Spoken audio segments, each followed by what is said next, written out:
What we're going to do now is just take a look at some of the highlights of the general options that are in Outlook. Outlook does have a ton of options. I'll tell you that right up front. Go to Tools and Options. Each one of these tabs has different things that you can configure. Go ahead, play with it, check them all out, because chances are if you want to change the way Outlook behaves, you can do that in here somewhere. But I'm going to tell you the ones that I've found are most popular things that people are interested in doing. On the Preferences tab, click Email Options, and then we'll go down to Advanced Email Options. Here, you can have it auto-save every so often. You can specify however many minutes you want there. What that'll do is, like every, let's say you're composing an email and you've been working on it for 15 minutes. What if your computer crashes? Then that would be lost. Well, if you have autosave turned on, every 3 minutes, Outlook will save that document that you're working on. Even if you haven't sent the email, you're still working on it. It'll save it and put it in the drafts folder. Then if your computer crashes, you restart and you can open it up. It'll be over here in the drafts folder. Drafts is like a temporary storage folder. While you're working on something, you can even save it if you want. You don't actually have to send it, and it'll go in the drafts folder. You can open it up and continue to work on it later on. Another option is to play a sound whenever a new item arrives in the inbox. I've got this turned off because I do a lot of recording while I'm working, and I don't want that little beep to sound, whenever I get an email, because it happens pretty regular. It could get kind of annoying. So I've got that option turned off. You can also have it show a little envelope in the lower right-hand corner of your taskbar, down by where the clock is. Whenever you get a new email, a little envelope will show up there. So those three options on that particular page. Let's do OK. Click OK again. Then we'll head over to Mail Setup here. Under Send Receive, if you have this option on, then whenever you compose a new message and you click Send, Outlook will actually send it right away. So it'll connect to the server and upload it. If you turn this off, then whenever you compose a new message and click Send, it just goes to the outbox.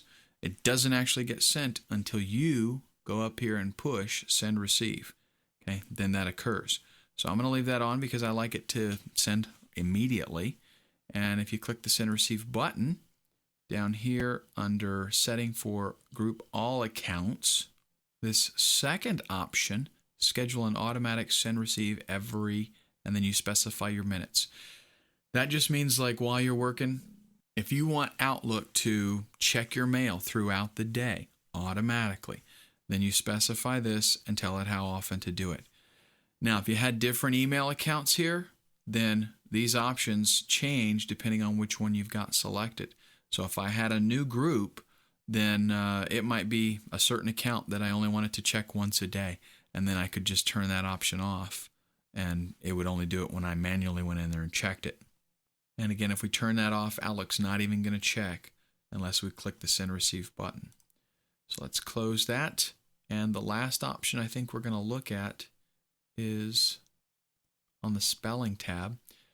If you want to have it check spelling automatically before it sends the message, then you turn that option on. And all that means is when I click OK, I'll compose a new message. And if I mess up real bad and I don't catch it, Outlook will stop me. So I've got a couple of terrible mistakes in there. I'm going to send this to my old faithful Mac address. When I click the send button, watch what happens. Outlook says, hey, wait a minute, you messed up really bad. You want to fix this before you send it and look like an idiot? So I click change. Yeah, change that too. And now, poof, it gets sent. So it's a good idea, especially, if you're in a hurry. It'll at least catch you before you make a blundering mistake. But let me go ahead real quick and do tools and options. And I just want to make sure there's nothing else in here that is just, obvious that you want to check out. This is where you'll specify the format, the default format that you want when you compose a new message. Remember, we can have plain text and rich text in HTML. So if you do plain text, I'll click OK. Now when I create a new message, by default, it's just plain text. So no markup stuff. Notice if I highlight it, I can't change the font or the size or any of that kind of stuff. So on dial-up connections, low bandwidth, that kind of stuff, you might want to make that modification. Let's go back to HTML. And I think that's about it. I think we've looked at most of the important stuff. And hopefully now you know how to use Outlook. Got a lot of tools in here for you, a lot of things for you to do. I advise you learn all you can about it because it can help make you more productive. I'm Ken Walker. Thanks a lot for purchasing my training. If you've got any questions or comments that you'd like to make about Outlook or any of the other training that you might have taken from me, here is an address. You can email me, send me any comments, ask me any questions. Even if you want help using the application, send me an email and I'll see if I can help you out.